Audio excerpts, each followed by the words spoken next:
We are here in Despatch, where the Eastern Cape Provincial Government is here to launch the Children's Day, the Provincial Children's Day. They're also launching the Disability Rights Awareness Month here in Despatch.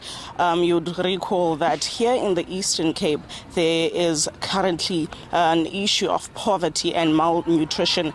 The South African Human Rights Commission has declared that between the years 2021 and 2022, more than 100 children have died due to malnutrition. You would remember that there have also been cases here in the Eastern Cape where mothers have murdered their children because of poverty.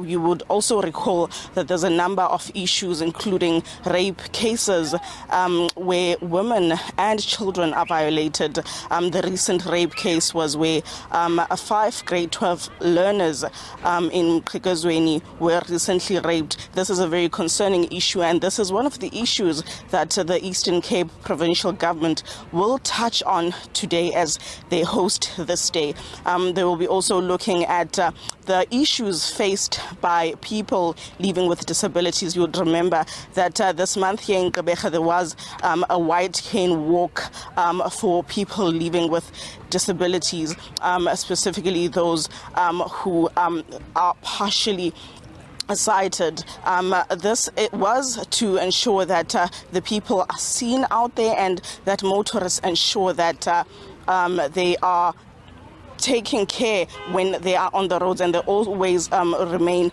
vigilant. Today here we have social development, including the MEC of social development, Bukiwe Fanta. The Premier will also be here together with other stakeholders within government. We will be monitoring this throughout the day and bringing you the news.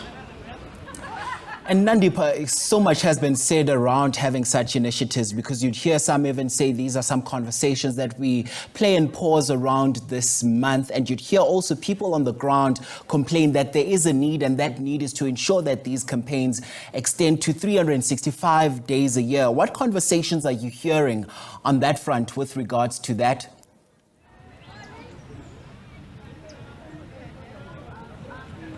Well, yes, you would remember that in the province there are also infrastructure issues, which include people that are living with disabilities. They sometimes feel excluded, especially with the provision of traffic lights or the fixing of roads, because you'd remember that sometimes the partially sighted have to use their canes and they need assistance crossing the roads. So they have recently complained that they hope that the provincial government can begin to fix the roads so that they can be more accessible and be able to accommodate them. Nandipa, still on the same breath as well, I need to find out what specific cases have emerged recently regarding the violence faced by children and individuals living with disabilities, particularly when we look at the Eastern Cape Province.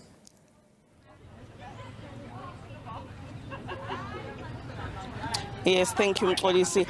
You would remember that there's also been a spate of murders in the Eastern Cape, including mass murders, where women and children were mostly murdered.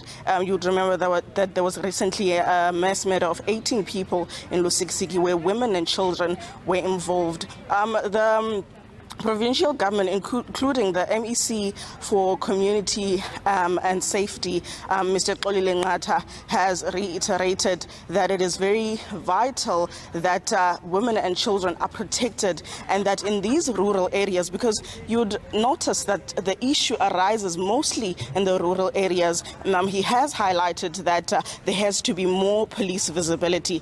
Earlier in the week, we did speak to the police in the Eastern Cape, and they said that they are planning to ensure that there's more police vans and more police deployed in the rural areas, because the Biki police station, which was in the vicinity where the mass murder happened, had a few police and limited vans, but they want to ensure that they renovate the police station and also ensure that there is more police.